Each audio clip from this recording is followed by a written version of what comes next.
dikembangkan oleh Gerard Appel pada akhir tahun 70-an, Moving Average Convergence Divergence Oscillator atau MACD adalah salah satu indikator momentum paling sederhana dan paling efektif yang tersedia di dunia trading saat ini.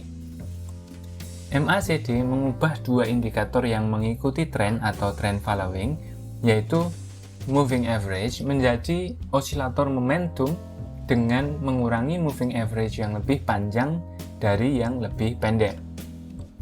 Akibatnya, MACD menawarkan gabungan dua hal yang terbaik dari kedua dunia, yaitu dunia trend following dan momentum. MACD berfluktuasi di atas dan di bawah garis nol karena moving average bertemu atau converge, menyilang atau cross, dan menyimpang diverge. Perhatikan istilah-istilah ini: converge, cross, dan diverge.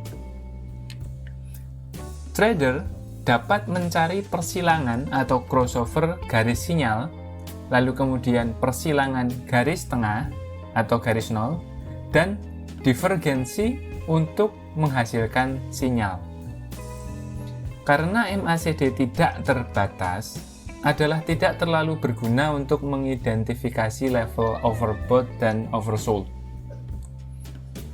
Catatan: MACD dapat diucapkan dengan MACD atau MACD, tapi kita nanti akan menyebutnya dengan MACD gitu ya.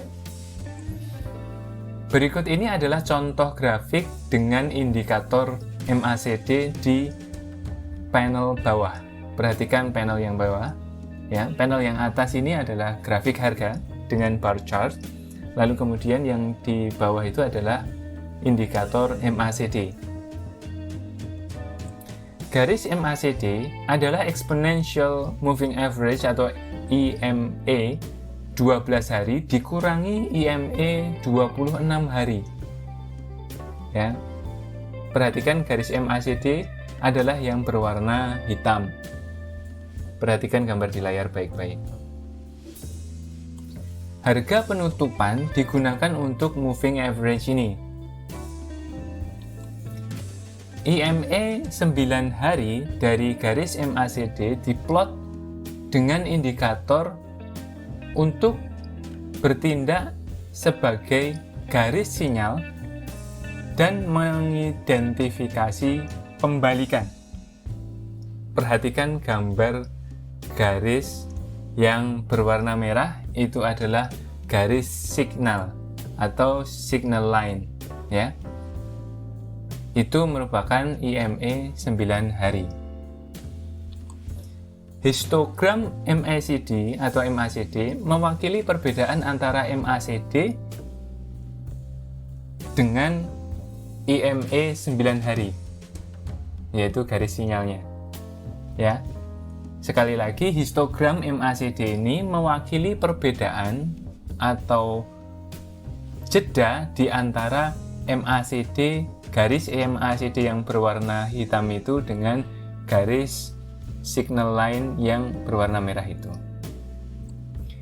Histogram positif ketika garis MACD berada di atas garis sinyalnya, dan negatif ketika garis MACD berada di bawah garis sinyalnya. Nilai angka 12, 26, dan 9 adalah pengaturan tipikal yang digunakan pada MACD. Meskipun nilai lain dapat diganti tergantung pada gaya dan tujuan trading Anda, tapi nilai 12, 26, dan 9 ini kami rasa sudah mencukupi.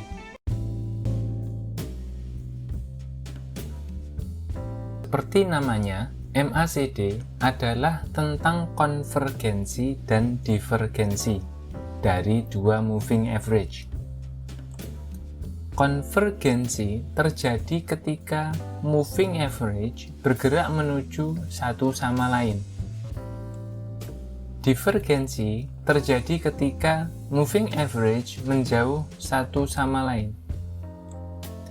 Moving average yang lebih pendek, yaitu 12 hari, lebih cepat dan bertanggung jawab atas sebagian besar pergerakan MACD. Moving average yang lebih panjang atau 26 hari lebih lambat dan kurang reaktif terhadap perubahan harga pada securities yang mendasarinya. Garis MACD berosilasi di atas dan di bawah garis nol yang juga dikenal sebagai garis tengah. Crossover ini memberi sinyal bahwa EMA 12 hari telah melewati EMA 26 hari. Arahnya tentu saja bergantung pada arah persilangan moving average. MACD positif menunjukkan bahwa EMA 12 hari berada di atas EMA 26 hari. Nilai positif meningkat karena EMA yang lebih pendek menyimpang lebih jauh dari EMA yang lebih panjang. Perhatikan gambar di layar ini. Perhatikan garis warna merah dan garis warna hijau yang ada di layar, yang ada di grafik harga. Yang hijau adalah EMA 12, sedangkan yang merah adalah EMA 26. Bagaimana perhatikan pergerakannya, lalu bisa dikaitkan dengan MACD. Perhatikan, nilai positif meningkat karena EMA yang lebih pendek menyimpang lebih jauh dari EMA yang lebih panjang. Ini berarti momentum naik meningkat. Nilai MACD negatif menunjukkan bahwa EMA 12 hari berada di bawah EMA 26 hari. Nilai negatif meningkat karena EMA yang lebih pendek menyimpang lebih jauh di bawah EMA yang lebih panjang. Ini berarti momentum penurunan meningkat. Pada contoh di layar ini, perhatikan baik-baik, area kuning, arsiran warna kuning, menunjukkan garis MACD di wilayah negatif, karena EMA 12 hari diperdagangkan di bawah EMA 26 hari. Perhatikan baik-baik. Persilangan awal terjadi pada akhir September, perhatikan panah hitam, ya, kiri panah hitam, dan kemudian MACD bergerak lebih jauh ke wilayah negatif karena EMA 12 hari menyimpang lebih jauh dari EMA 26 hari. Area orange, ya, di bulan Desember 2009 itu menyoroti periode nilai MACD yang positif, yaitu saat EMA 12 hari berada di atas EMA 26 hari. Perhatikan bahwa garis MACD tetap di bawah 1.1 poin selama periode ini. Ya, perhatikan garis putus-putus warna merah. Ini berarti jarak antara EMA 12 hari dan EMA 26 hari kurang dari 1 poin. Yang artinya ini bukan perbedaan besar. Crossover garis sinyal adalah sinyal MACD yang paling umum. Garis sinyal adalah garis EMA 9 hari dari garis MACD. Perhatikan gambar di layar. Sebagai moving average dari indikator ini, ia mengikuti MACD dan membuatnya lebih mudah untuk melihat perputaran MACD, naik turunnya. Crossover bullish terjadi ketika garis MACD naik dan melintasi di atas garis sinyal. Garis MACD adalah garis yang warnanya hitam yang ada di bagian MACD di bawah ini. Perhatikan gambar di layar. Yang di atas ini adalah grafik harga, yang di bawah adalah indikator MACD. Dan MACD line atau garis MACD itu adalah yang garis warna hitam, dan garis sinyal adalah garis yang warnanya merah. Kami ulangi, crossover bullish terjadi ketika MACD naik dan melintas di atas garis sinyal. Crossover bearish terjadi ketika garis MACD berbalik turun dan memotong di bawah garis sinyal. Crossover bisa bertahan beberapa hari atau beberapa minggu, tergantung kekuatan gerakannya. Uji tuntas diperlukan sebelum mengandalkan sinyal umum ini. Jadi rekan-rekan kalau mau pakai sinyal ini, rekan-rekan harus pelajari baik-baik. Persilangan garis sinyal pada ekstrim positif atau negatif harus dilihat dengan hati-hati. Meskipun MACD tidak memiliki batas atas dan bawah, chartis dapat memperkirakan sejarah ekstrim dengan penilaian visual sederhana. Dibutuhkan pergerakan yang kuat untuk sebuah saham untuk mendorong momentum ke tempat atau ke level yang ekstrim. Meskipun pergerakan dapat berlanjut, momentum cenderung melambat dan ini biasanya akan menghasilkan persilangan garis sinyal di area ekstrim. Volatilitas sebuah saham juga dapat meningkatkan jumlah persilangan.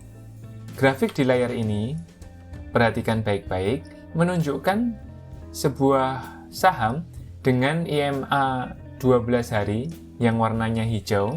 Perhatikan, lalu EMA 26 hari yang warnanya merah, dan MACD 12269 di jendela indikator.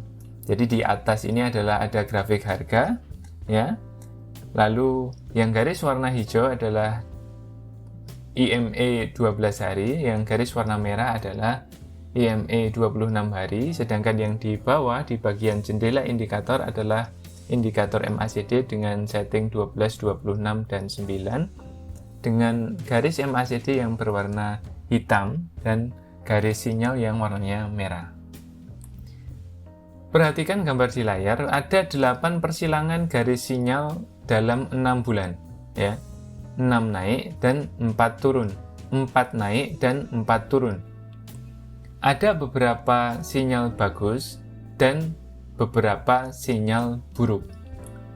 Area kuning yang diarsir warna kuning menyoroti periode ketika garis MACD melonjak di atas angka 2. Perhatikan di jendela indikator paling kanan ada angka 2, ya. Di area kuning ini periode ketika garis MACD melonjak di atas angka 2 untuk mencapai ekstrim positif. Jadi ini titik ekstrimnya di angka 2 ini. Ada 2 persilangan garis sinyal bearish pada bulan April dan Mei, tetapi saham ini melanjutkan tren yang lebih tinggi. Meskipun momentum ke atas melambat setelah lonjakan, itu masih lebih kuat dari momentum penurunan di bulan April Mei. Ya, perhatikan gambar di layar, perhatikan April Mei, terlihat MACD-nya mulai turun ya setelah mencapai titik ekstrim, tapi ternyata di grafik harga masih cenderung menguat. Crossover garis sinyal bearish ketiga di bulan Mei menghasilkan sinyal yang bagus.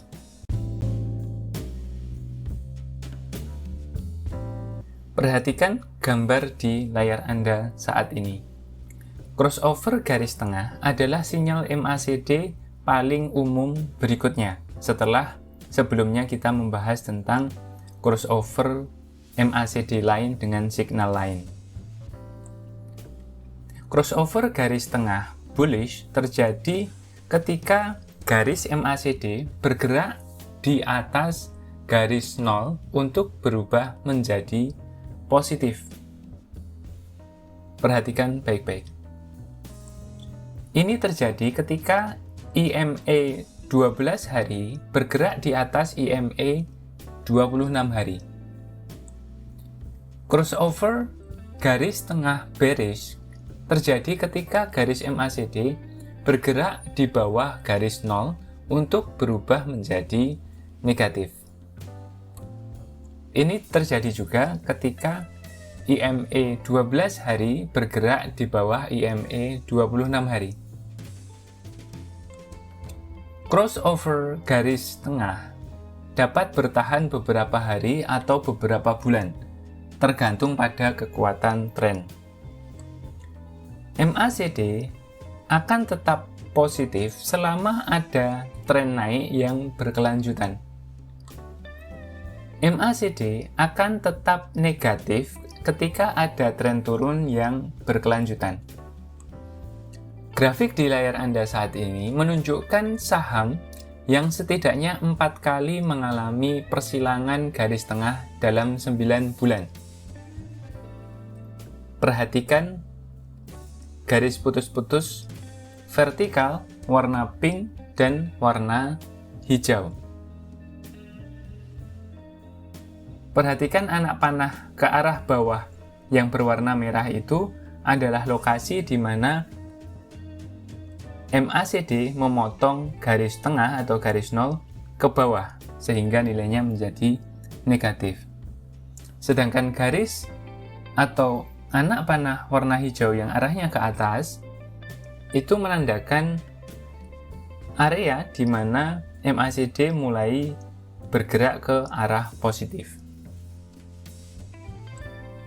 Sinyal yang dihasilkan bekerja dengan baik karena tren kuat muncul dengan persilangan garis tengah ini. Perhatikan baik-baik bagaimana sinyal bekerja dengan baik. Di layar ini adalah sebuah contoh lain yang menunjukkan grafik saham dengan 7 kali persilangan garis tengah dalam 5 bulan saja. Perhatikan crossover garis tengah yang terjadi pada layar Anda saat ini. Berbeda dengan grafik yang ditampilkan sebelumnya, sinyal ini menghasilkan banyak sekali tipuan atau whipsaw karena tren yang kuat tidak terwujud setelah persilangan. Grafik berikut ini menunjukkan contoh saham yang lain dengan crossover garis tengah bullish pada akhir Maret 2009 dan crossover garis tengah bearish pada awal Februari 2010. Sinyal ini yang ada di layar Anda ini bertahan hingga 10 bulan. Dengan kata lain, IMA 12 hari berada di atas IMA 26 hari selama 10 bulan. Ini adalah salah satu contoh tren yang kuat.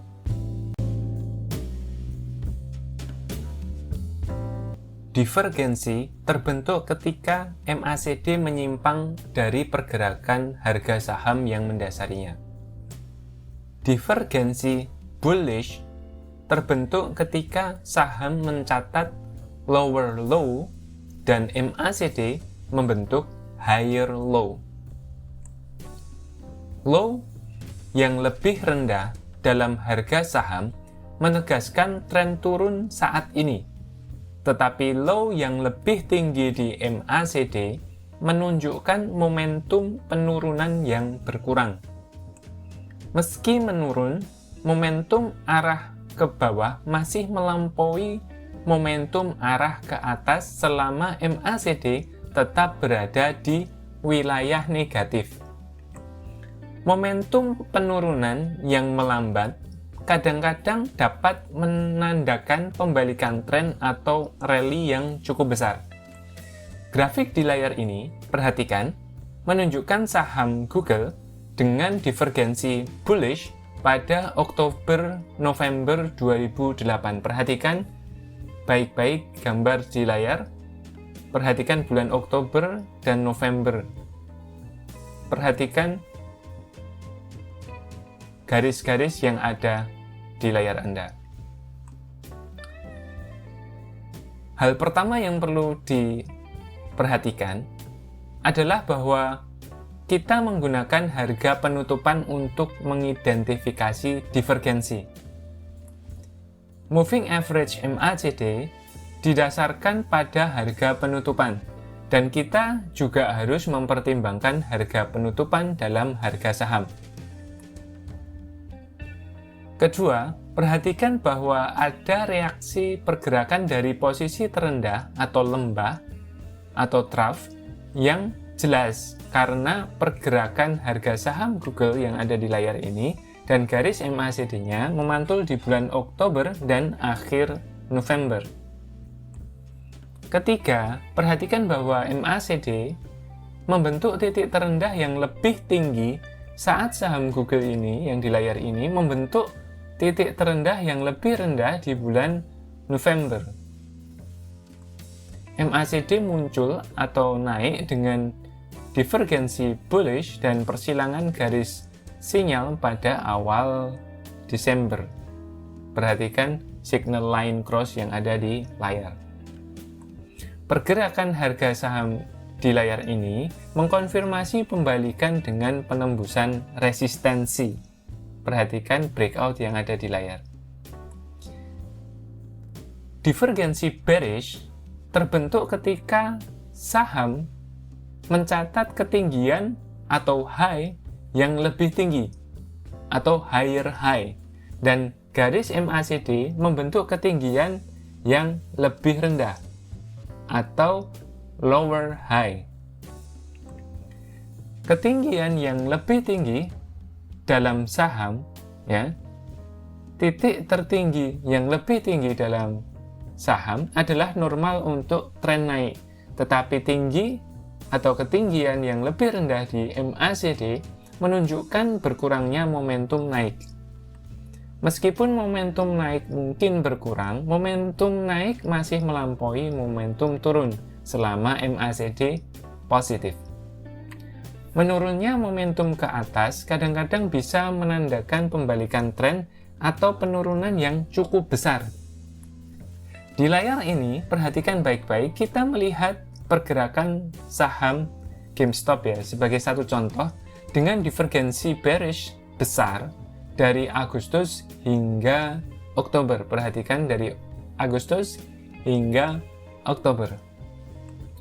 Saham mencapai level ketinggian yang lebih tinggi di atas angka 28, tetapi MACD tidak mencapai ketinggian sebelumnya dan membentuk ketinggian yang lebih rendah. Perhatikan terus gambar di layar. Crossover garis sinyal berikutnya dan penembusan support di MACD adalah bearish. Pada grafik harga, perhatikan bagaimana support yang ditembus berubah menjadi resistance pada pantulan balik di bulan November. Perhatikan garis putus-putus warna merah. Penurunan ini memberikan kesempatan kedua untuk menjual atau short sell bagi yang mau short sell. Divergensi harus diambil dengan hati-hati. Divergensi bearish biasa terjadi dalam tren naik yang kuat, sedangkan divergensi bullish sering terjadi dalam tren turun yang kuat. Tren naik sering dimulai dengan kenaikan kuat yang menghasilkan lonjakan momentum naik. Meskipun tren naik berlanjut, tren ini berlanjut dengan kecepatan yang lebih lambat yang menyebabkan MACD turun dari level ketinggiannya. Perhatikan gambar di layar, perhatikan grafik harga, dan perhatikan grafik MACD-nya, indikator MACD-nya. Perhatikan perbedaannya. Momentum naik mungkin tidak sekuat itu, tetapi akan terus melampaui momentum turun selama garis MACD di atas 0. Kebalikannya terjadi pada awal tren turun yang kuat. Grafik di layar ini, perhatikan, menunjukkan S dan P500 ETF dengan 4 divergensi bearish dari Agustus hingga November 2009. Meskipun momentum naiknya berkurang, ETF terlihat terus naik karena tren naiknya kuat. Perhatikan bagaimana ETF yang ada di layar ini melanjutkan serial level tertinggi, ya, naik ke level tinggi terus yang berseri gitu, dan terendah yang lebih tinggi juga, lower high dan higher low dan higher high terus menerus. Dan perhatikan momentum naik lebih kuat daripada momentum turun selama MACD positif. MACD atau momentum mungkin kurang positif atau kurang kuat saat kenaikan diperpanjang, tetapi sebagian besar masih positif.